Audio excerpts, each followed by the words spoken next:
In the year of our Lord 2014, a young boy named Jake was sitting in his bedroom trying to think of a good name for his Roblox account. He wanted something that would encompass his many interests. The glitch had found him. To be continued. Join us next time for the epic conclusion of this thrilling adventure as C.O. Kid and the Red Hackers take on the glitch and save the world. Will C.O. Kid be able to control the glitch and save the day, or will the world be doomed forever? Find out next time on Totally Not a Rickroll. Things like hacking and, well, being 10 years old. After thinking really hard for at least 10 minutes, he settled on the name C.O. Kid. And with that, his career as a world-renowned hacker was born. After inventing the world's most advanced time machine, which can only be accessed through an old Nokia phone, Cool Kid dialed the date 1983 and hacked the very fabric of reality, causing a massive explosion and releasing a mysterious virus into the world. This virus would go on to infect millions of people, but it wasn't malicious. In fact, it had one purpose: turning its victims into legendary hackers. Infected individuals gained a variety of unique abilities, including enhanced hacking skills, increased intelligence, and the uncanny ability to always smell delicious food cooking nearby. Soon the virus spread across the globe, and within weeks, nearly every single person on Earth was a legendary hacker. Everyone was a legend except for one poor guy named Kevin who died from a bee sting. Rest in peace, Kevin. B.O.O. Kid gasped as he realized what was happening. Cool Kid then starts to mess with their network, and he starts to delete files, and he even changes the school's Wi-Fi password. Now, the school board is getting really mad, and they're threatening to sue him and his parents. But Cool Kid just keeps messing with their network, and he even gets into their chat system and starts to talk to the students. He then proceeds to hack into the school's cameras, and he even finds out where the school board servers are located. With this information, he's able to cause even more damage to their network, and he's able to deface their website. The school board is now panicking, and they don't know what to do. They call the police, but it's too late. Cool Kid has done too much damage, and he's now on the run. The FBI is now involved, and they're offering him a deal. If he stops hacking and gives them all the information he has, they'll drop all charges against him. But Cool Kid refuses, and he runs away from the FBI. He then goes into hiding, and he changes his IP address so that the FBI can't find him. He then starts a new life, and he becomes a fugitive.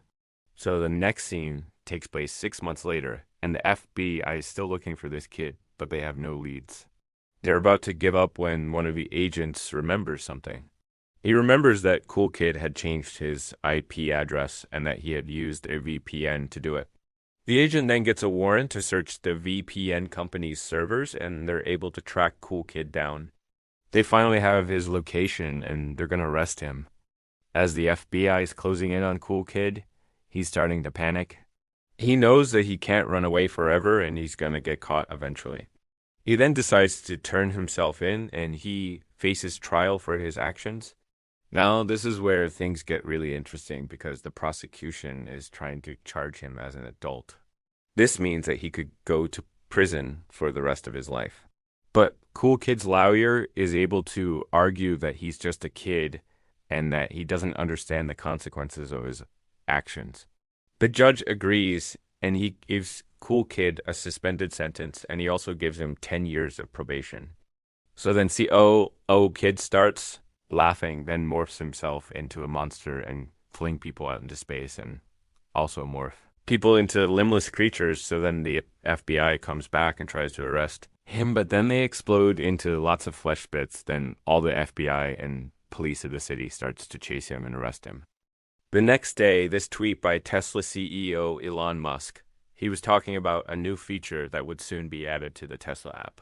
Basically, the feature allows users to tip their drivers with Dogecoin. Now, as you all know, Elon has been a huge fan of Dogecoin for quite some time now.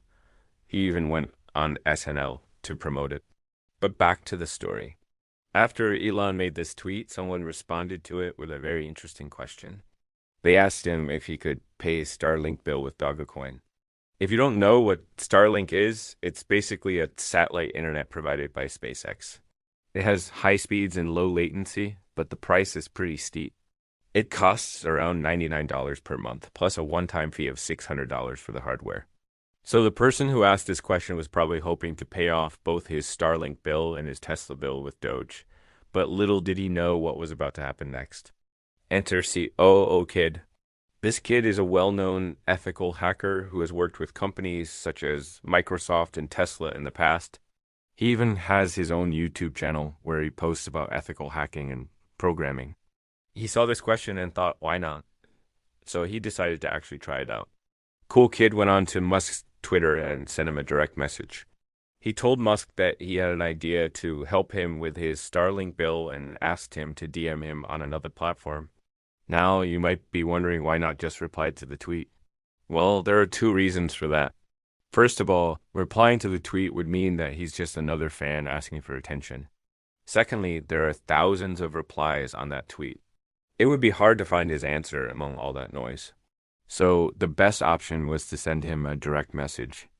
Now, we don't know exactly how Cool Kid got into Musk's DMs because the messages were never publicly released. But we do know what happened next. Cool Kid told Musk that he could create a bot that automatically donates Dogecoin to his account every day. All Musk had to do was set up a payment link with his Dogecoin wallet, and the bot would take care of the rest. It would basically deduct a certain amount of Dogecoin from his wallet and donate it to charity. In return, Musk would get a tax deduction and save some money. Everyone would be happy. The bot would have an open source code so anyone could check it out. Cool Kid offered to make this bot completely free of charge. You'd think Musk would jump at this offer, right? He loves free stuff. Plus, this would help him save some money. But he actually turned down this offer. Why? We don't know. Maybe he didn't trust the kid, or maybe he just didn't feel like it. Who knows? But this didn't stop Cool Kid. He decided to go ahead and make the bot anyway. He said, I'm going to make the bot either way because I really want to see what it feels like to have my code running on a multi-billion-dollar company. After finishing the bot, he tweeted it to Musk once again, trying to get his attention. But he ignored him as usual, so Cool Kid decided to take matters into his own hands. But then Elon Musk realized his money was getting less and less every minute until he had only $1,000. He originally had $100,000, but he realized he's been scammed by Cool Kid. On January 2022, Cool Kid tweeted a link which took people to his bot. The bot showed Musk's Dogecoin wallet address. Anyone could send Dogecoin to this address, and the bot would automatically donate an equal amount to charity. Cool Kid also tweeted a link to a live stream which showed the bot's code. Everything was open source, as promised. People loved this idea, and they began sending Dogecoin to Musk's address. Within 24 hours, the bot received over $2 million worth of Dogecoin. After seeing these results, Musk finally tweeted about the bot. He congratulated Cool Kid on his work and thanked him for supporting, but some people weren't happy. They thought the whole thing was a scam, but Cool Kid managed to prove them wrong. He showed proof that he donated the money himself, and they fell for it, and Musk too. Musk thought he had $2 million, but it actually said minus $2 million. Then COO Kid brought lots of hackers, including Blue did, and PR3 Typer 1 says one by one by one by one, and John Doe. And in the end, they killed everyone and destroyed the world. But they didn't destroy the world. It was actually the most evil and the first ever hacker named No Lie, and No Lie used his hallucinations to trick the hacker gang and to kill them to be even more powerful. But No Lie first had to bring out his computer and get the Wi-Fi to kill the hackers, so he tried his old Wi-Fi password, but then it said invalid password. It is actually COO Kid, so No Lie says, Mom, why is your Wi-Fi password COO Kid? He says, confused. Oh my gosh, he says, realizing her mom's password had been hacked. But that doesn't stop No Lie. He still uses the Wi-Fi and attacks the hackers, even though he's an evil hacker too. Okay, so you need the 3-digit code to unlock this phone. Now there's a little button here, and if I press it, it'll open need the phone's password, so we know that one of these numbers correct. So let's try 123. Nope, that didn't work. Let's try 456. Nope, that didn't work either. Let's try 789. Nope. Still nothing. Let's try, oh, nope. That didn't work. Let's try 111. Nope. Still nothing. Let's try 222. Nope. That didn't work either. Let's try 333. Nope. Still nothing. Let's try 666. Nope. That didn't work. But Nolai used 9 attempts. But Nolai remembered a trick, so he used Siri and said, "What's the time?" Who? That was close. And it worked. He was in God's phone and he could do anything.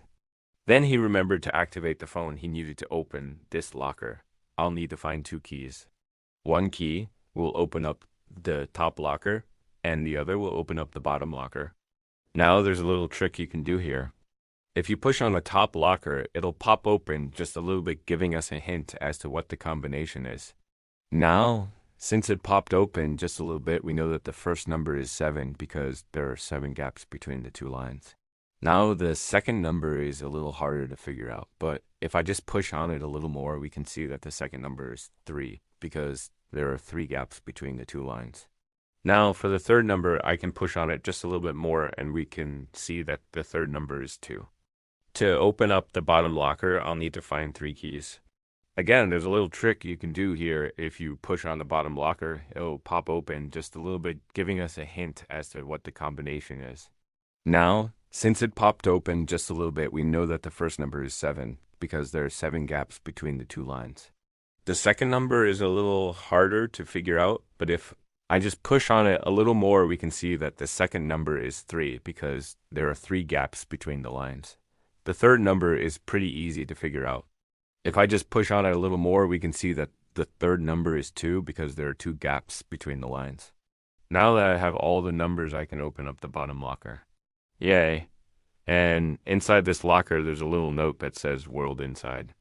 So then he activates the phone, then shoots out laser beams, then explodes, making the hackers fly back, so then Nolai presses. The World Manager app then quits Earth. Then a black hole spawns inside of it. Whole Earth starts to shrink a bit. Then shrinks more and more. And then the Earth starts to explode. Then the whole world is ended by the jerk named Nolai. The end.